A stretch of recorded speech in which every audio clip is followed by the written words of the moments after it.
Welcome back to Ani Tarot for the Energy Soup of the Week for August 3rd through 9th.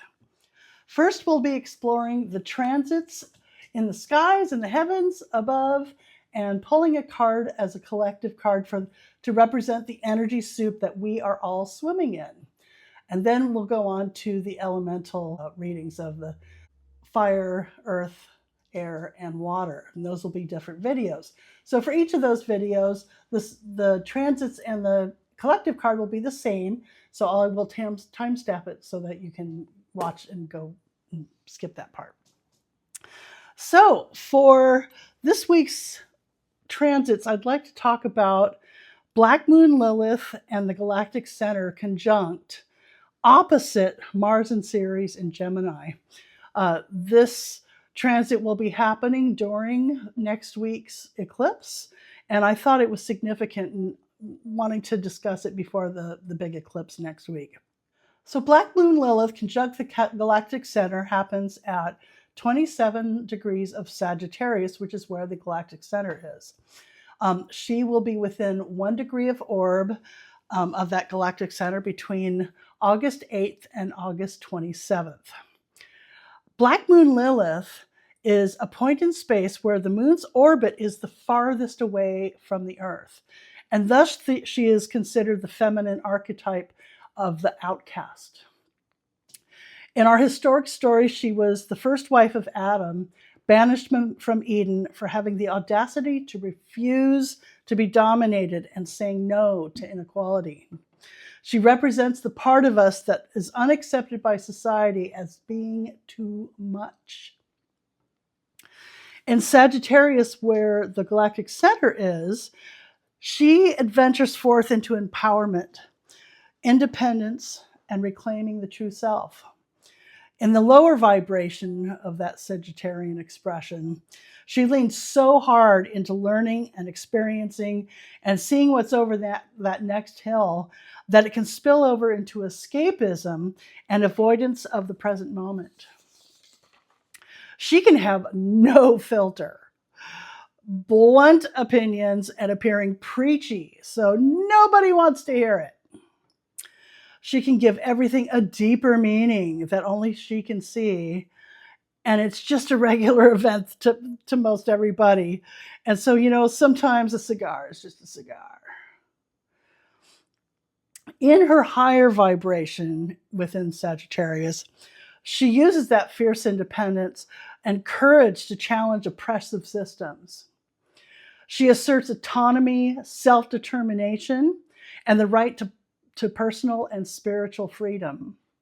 She searches for truth through openness to new and different perspectives while resisting societal pressures toward mindlessly following traditional beliefs. The Galactic Center is the black hole named Sagittarius A in the center of our Milky Way galaxy. It's located around 27 degrees Sagittarius, as I said. It is the rotational center that all of our solar system and everything within that in our galaxy rotates. So it's the center black hole. It amplifies the Sagittarian energies of quest and philosophy. With the lower vibration of Sagittarius that it is streaming intensely towards us, it amplifies judgment. I know better than everyone else. It's not true for me, so it's not true for you. It's an extreme know-it-all energy, full of shoulds. Well, they should do this and you should do that. We must be careful not to should all over ourselves. In the higher vibration of Sagittarius that it is streaming, it is a dynamic energy stream of openness to what we don't know, new perspectives, new questions, untapped wisdom, and a beginner's mind. A cosmic conduit of downloads from the universe. From my Trekkie nerds' point of view, it is to seek new worlds where no one has gone before. So across the zodiac wheel In the opposition, we have Mars conjunct Ceres in Gemini. Mars, the planet of action and assertion, walking with Ceres, the dwarf planet of nurturing, motherhood, agriculture, food, and the cycles of life.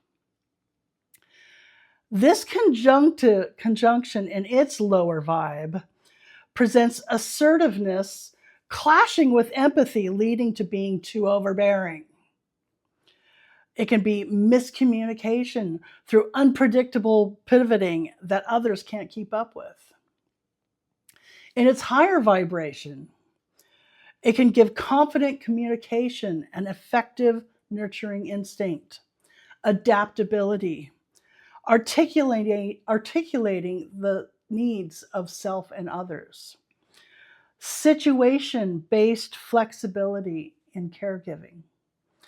Mars and Ceres in Gemini is dynamic, intelligently driven, and energized by variety and the exchange of ideas. So this Black Moon Lilith conjunct the Galactic Center opposite Mars and Ceres in Gemini is an opposition of inspired instinct and active intellect. It encourages embracing and confronting our dark side of suppressed emotions and desires, while balancing assertive nurturing behaviors and inclusive communication towards the needs of all. Thus giving independent courage to challenge oppressive traditional systems and being open to thus far unknown truths around everyone being on their own journey and calling their own shots. Again, my Trekkie nerd brain goes to Star Trek's prime directive to not interfere with the natural development of alien civilizations, meaning those different than us and on their own evolutionary path. Everyone has the right to make and learn from their own mistakes. So every time I'm feeling pressed to apologize for being too much around all of our rights to physical, emotional, relationship, and spiritual autonomy, I recall yet another great story, Alice in Wonderland. I appreciate the resonating words of the Mad Hatter telling Alice, "You've lost your muchness. You used to be much muchier." So take that muchness, temper it with intelligent, compassionate communication, and usher in your and our next world. So I've pulled a card for our energy soup of the week to go along with our transits. And this week we've got the Eight of Pentacles. I believe that this card is referring to the hard work that we are all applying ourselves to not only get through navigating the upheaval that we're dealing with in the world, but also to clean up what was going on, what's old in our lives, as well as do what we need to line up and get started on the new things. And I feel like, this is going through all your stuff of cleaning up old, could be belongings in your home.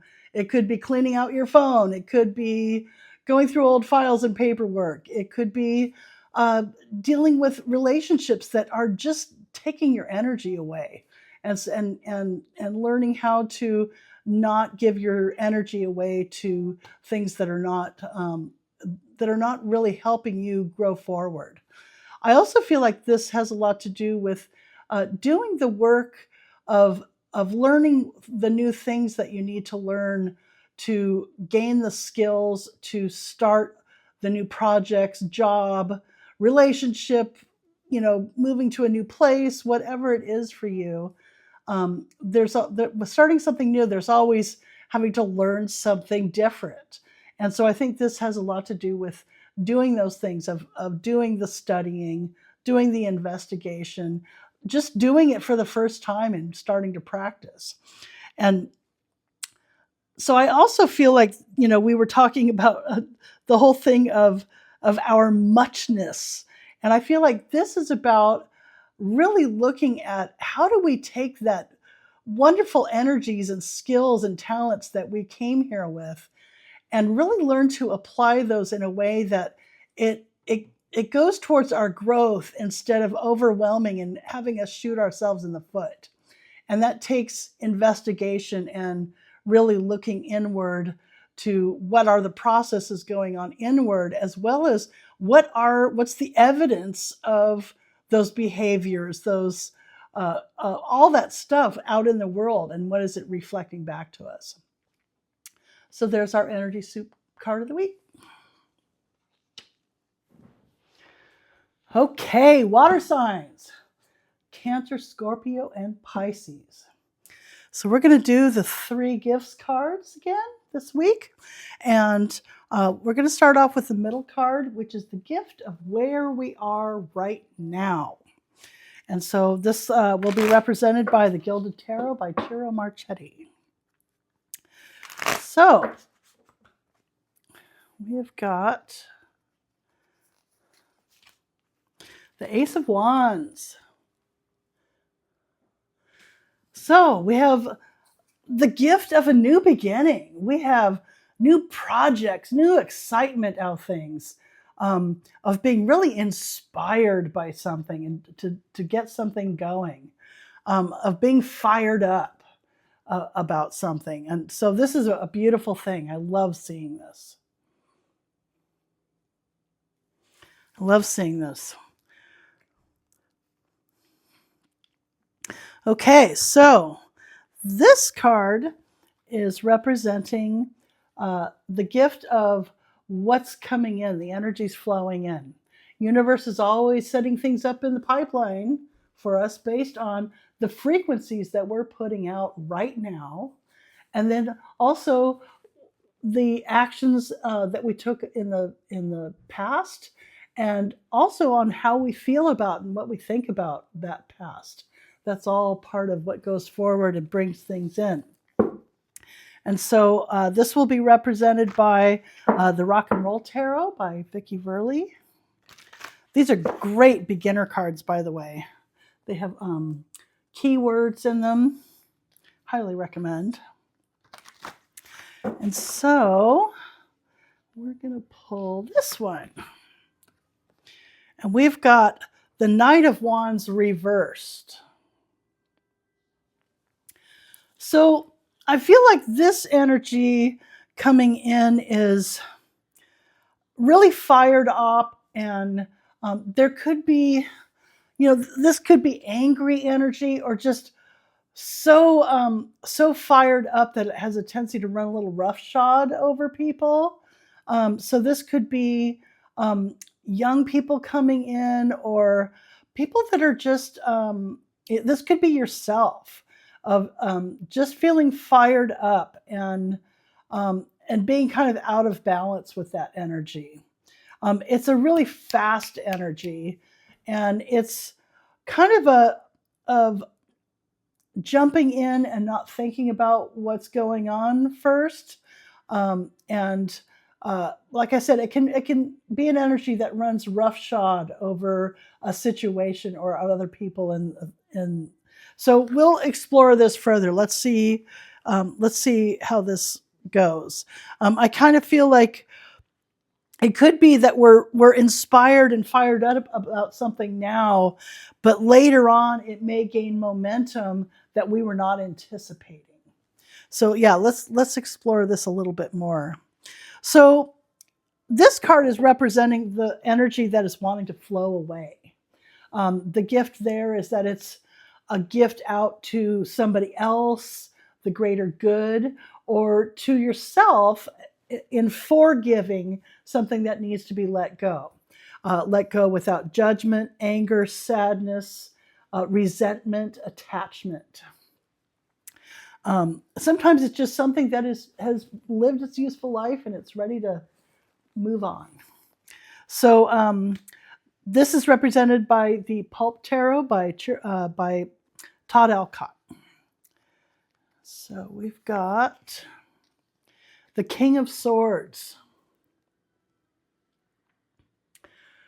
So I kind of feel like having to let go of this energy is perhaps something that is very traditional, has been thought over and rethought and redone many times over. I feel like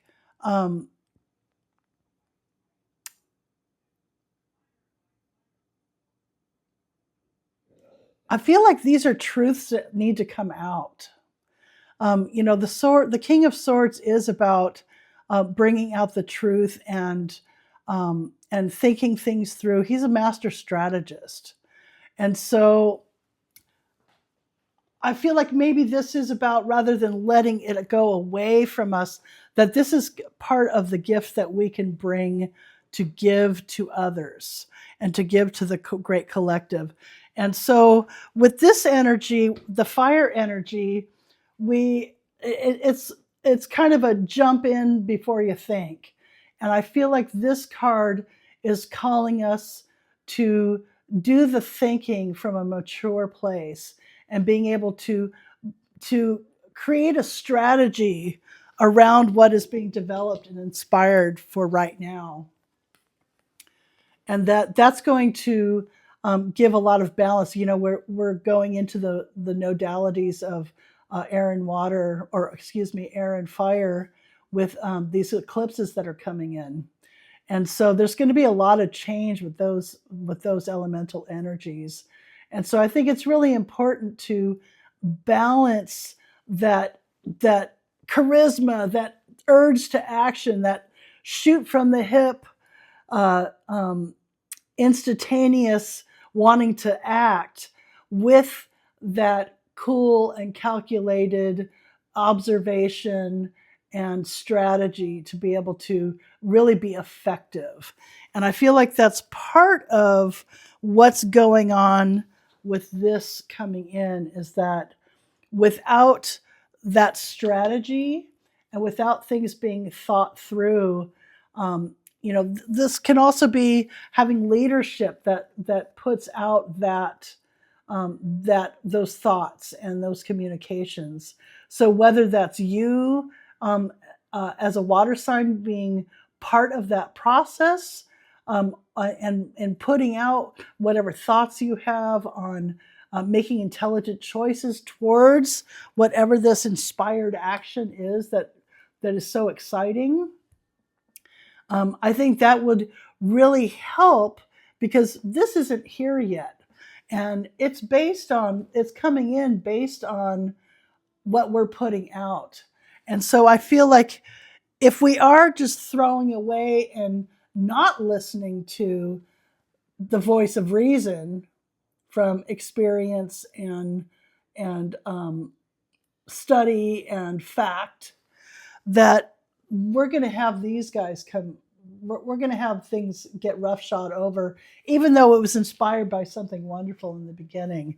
So I believe that it's really up to supporting and making sure that what is, instead of throwing away the energy of that strategy and wisdom and truth, of being part of putting that out there to people.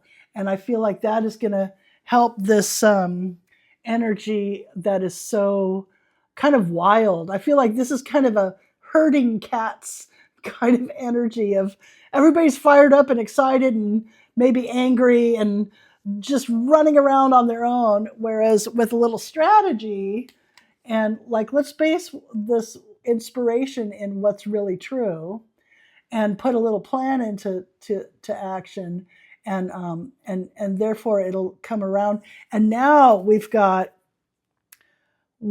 action that is inspired and effective, quick, and instead of angry, it's fun, and it gets people to lead, because let's do this because we're all excited and happy about this. And so I think that's what this reading is saying, is that we want to make sure that what we're putting out right now regarding this inspired beginning is based in truth, and that there is experience and strategy put into whatever goes forward coming in to take action on this, whatever that means for you. And then it also is basing it in the earth of let's getting the work done, of throwing out what isn't needed, getting that out of the way, shedding our skin, and doing the work we need to build a foundation so that when inspired action is taken, it has a place to land. So I would love to pull a animal oracle card from the Beast Mistress Animal Oracle deck by Vickie Verlie. And these cards I love for just giving a little guidance for how to navigate all of this. We have the goldfish. And so goldfish says luck, serenity, prosperity, wealth, fluid imagination, water signs, losing track of time, celestial connections, altered states, omen of auspicious developments. So to me, this is, because I'm reading for the water signs, but all I'm seeing is fire, air, and earth in the cards here. And so I feel like that's where the water signs can offer that balance, that elemental balance into this mix. And that's where, talking about luck, serenity, prosperity, and wealth, that is about building real tangible, a real tangible physical reality that feels really good, that everybody's comfortable with, and we can live here. It's serene and nice, and everybody's got what they need. Fluid imagination and losing track of time, that's where the water signs come in, of being able to use the power of daydreaming, of really being able to go into that part of mulling things over where it's in the feeling world and not just through sorting through the facts with our thoughts. And I feel like that's the inspiration, that inspired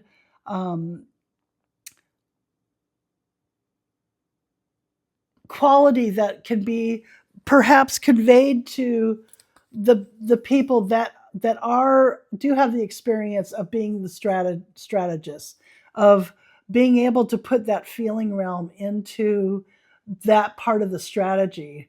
I feel like that's what's going to help turn these guys acting out of just impulse, of giving them that inspiration, because now they feel what they're doing it for, why they're doing it.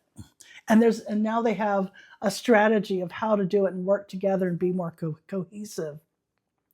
Celestial connections, altered states.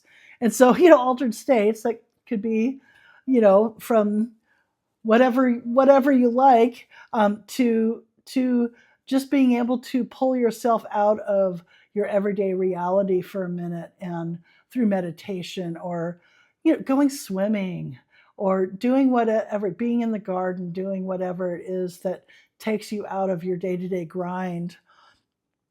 And the celestial connection, boy, talking about this Lilith and Galactic center connection, that is a big download from way out there, from the cosmos that is the totally unfamiliar outside of our own galaxy. And so I feel like this is a really good time to go into those states and really, really connect into what are the new things that we're not seeing them because we've never experienced them. Let's bring that stuff in. We need an injection of new ideas, and good communication for it. And that's really going to help build a strategy to act upon on these new inspirations that are coming into our world.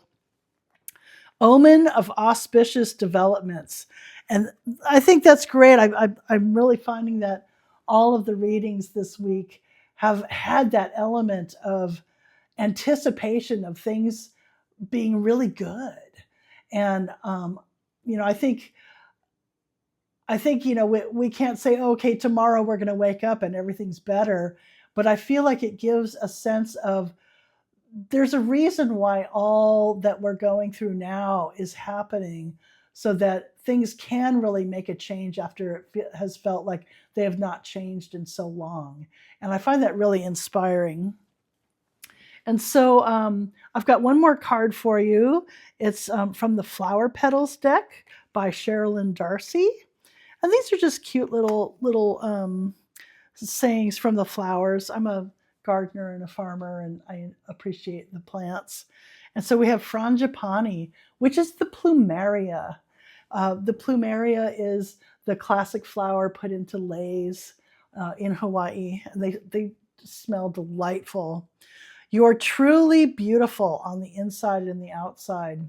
And so I feel like that appreciation for our presence on the planet and being here in this life and appreciating every day, that is such a huge part of that meditation that's going to bring in those downloads and that help from other places that we can't even imagine what they are, of bringing that in to help guide us in through these new inspirations. We can feel the excitement, and we know there's a new start. So we need to put some thought and some strategy, build some physical foundations, but the water signs are going to be what really bring in that that feeling and that touch into spirit, and being able to listen to that other side of ourselves. And anyway, I hope this is really helpful. I've really appreciated reading with you guys this week. If you can give a subscribe and a like, and I'd love to hear if any of this has hit home with you at all, and shoot me a comment, and I would love to. We'll talk. Anyway, I hope you guys have a really great week. I look forward to seeing you next week, and I hope, just make it wonderful and meaningful, and peace and love and all that. We'll catch you next week. Bye.